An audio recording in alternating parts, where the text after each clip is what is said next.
Hello everyone, एक बार फिर से आप सभी का स्वागत है मेरे इस चैनल पे। तो आज के इस वीडियो में हम लोग बात करेंगे सुप्रीम कोर्ट के उस आर्डर का, उस जजमेंट का, जिस पे सुप्रीम कोर्ट ने वकीलों पर बहुत बड़ी टिप्पणी की है। और यह पूरा मामला क्या है, आखिर सुप्रीम कोर्ट ने ऐसी बातें क्यों कही है, किस केस के संबंध में ये बातें की गई है, पूरा मामला क्या था और इस मामले को खारिज क्यों कर दिया गया। तो इस सारी बातों पे हम लोग इस वीडियो में बात करने वाले हैं। तो दोस्तों, वीडियो शुरू करने से पहले अगर आपने अभी तक मेरे चैनल को सब्सक्राइब नहीं किया है तो प्लीज़ चैनल को सब्सक्राइब करके बेल आइकन को प्रेस कर लीजिए, ताकि जो भी वीडियो मैं अपलोड करूं उसकी लेटेस्ट नोटिफिकेशन आपको मिलती रहे। तो देखिए, पूरा मामला यह है कि सुप्रीम कोर्ट में एक याचिका फाइल की गई थी प्रदीप कुमार यादव के द्वारा, जो कि एक अधिवक्ता हैं। तो पूरा मामला जो है प्रदीप कुमार यादव बनाम भारत संघ का था, और यह याचिका जो है एक जनहित याचिका के रूप में जो है दाखिल की गई थी।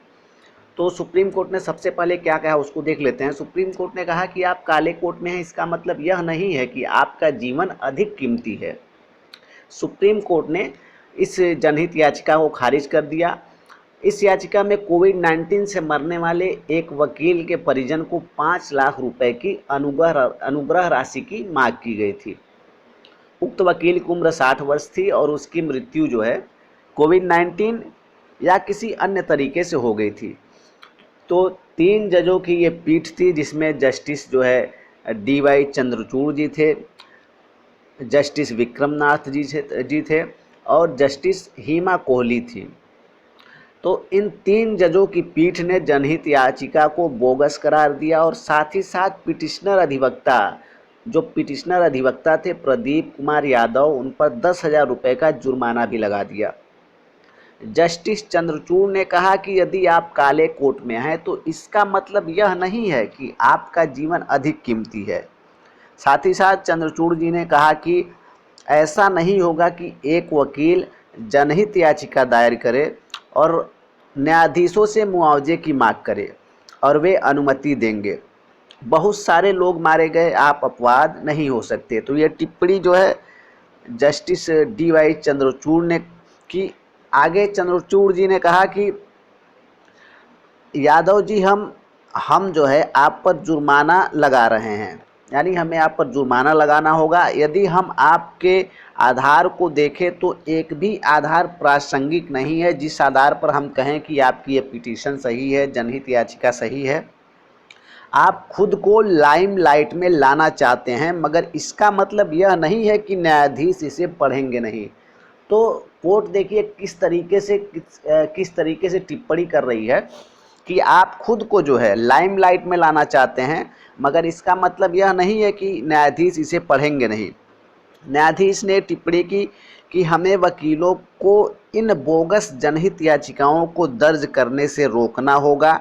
यह एक प्रचार हित याचिका है, यानी इस याचिका को उन्होंने एक प्रचार हित याचिका माना और उन्होंने वकील साहब को कहा कि आप जो है अपने को खुद को लाइमलाइट में लाना चाहते हैं, इसलिए इस तरह के जो पिटीशन है आप फाइल कर रहे हैं, इसमें कोई ऐसा आधार नहीं है जिस आधार पर हम इसको अलाउ करें, या आप भी कोई ऐसा आधार बता दीजिए कि हम इसे किस आधार पे अलाउ करें। लेकिन वकील साहब निरुत्तर थे, उन्होंने कोई जवाब नहीं दिया और इस आधार पे जो है इस याचिका को खारिज कर दिया गया। साथ ही साथ याचिका को खारिज करने के अलावा प्रतिकूल टिप्पणी भी की गई, वकील साहब को इस बारे में टिप्पणी भी की गई उन पर, और साथ ही साथ उन पर जो है 10,000 रुपये का जुर्माना भी लगाया गया। क्योंकि आजकल आप देख रहे हैं, यूँ कहा जाए कि एक फैशन सा बन गया है, कोर्ट का टाइम वेस्ट लोग करते हैं, फालतू की जनहित याचिका के नाम पे कोई याचिका डाल दी जाती है जिसका ना कोई आधार होता है ना कुछ होता है, इसका जवाब वो खुद कोर्ट में नहीं दे पाते हैं। तो इस वजह से जो बहुत सारे मामले हैं जिसको सुना जाना ज़रूरी होता है, लेकिन इन जनहित याचिकाओं के चक्कर में उन पे सुनवाई नहीं हो पाती है और इनकी वजह से कोर्ट का टाइम भी वेस्ट होता है। इस वजह से कोर्ट जो होती है उन पर कभी कभी जुर्माना भी लगा देती है कि आप जो है इस तरह से कोर्ट का समय न खराब करें, आप इस तरह के बोगस जो है जनहित याचिका को फाइल न किया करें। आप जो है खुद को लाइमलाइट में लाना चाहते हैं, खुद को मीडिया फेस बनाना चाहते हैं, मीडिया में खुद को जो है पॉपुलर करना चाहते हैं। इस तरह की तमाम बातें होती हैं जो इस वजह से जो है जनहित याचिका को फाइल कर दिया जाता है, न तो इसका कोई आधार होता है न कुछ होता है। तो इसलिए कोर्ट जो है ऐसे याचिका पर जो है याचिका को खारिज तो करती ही है, साथ ही साथ जो याचिका करता होता है, जो पिटिशनर होता है, उस पर भी जुर्माना लगा देती है।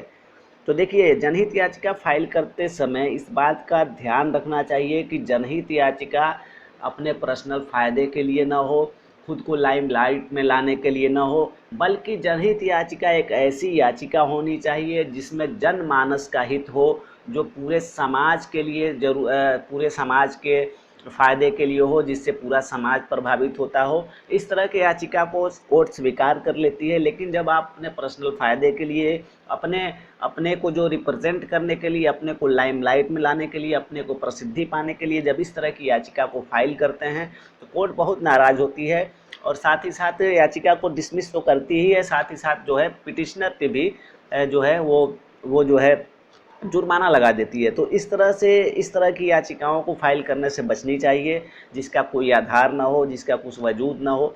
तो इसलिए आप भी अगर इस तरह की याचिका, जनहित याचिका फाइल करने की सोच रहे हैं, तो पहली बात ध्यान रखिएगा कि जनहित याचिका पर्सनल फ़ायदे के लिए नहीं होना चाहिए, आपका पर्सनल हित ना हो, आप जो है लाइमलाइट में आने की वजह से ना फाइल कर रहे हों। तो ये सारी बातें ध्यान रखना होता है, नहीं तो फिर आपको भी जुर्माना झेलना पड़ेगा, और कोर्ट का टाइम वेस्ट करने पर आपको भी इस तरह के जुर्माने कोर्ट के द्वारा आप पे लगाए जा सकते हैं। तो दोस्तों, ये थी आज की वीडियो कैसी लगी इस बारे में कमेंट ज़रूर करिएगा, और आपको जिस भी टॉपिक पे वीडियो चाहिए उसके बारे में बताइएगा। साथ ही साथ यूपी बार काउंसिल में रजिस्ट्रेशन से संबंधित अगर कोई समस्या हो, AIBE से संबंधित अगर कोई समस्या हो तो उस बारे में भी कमेंट करिएगा। तो मिलते हैं नेक्स्ट वीडियो में। धन्यवाद।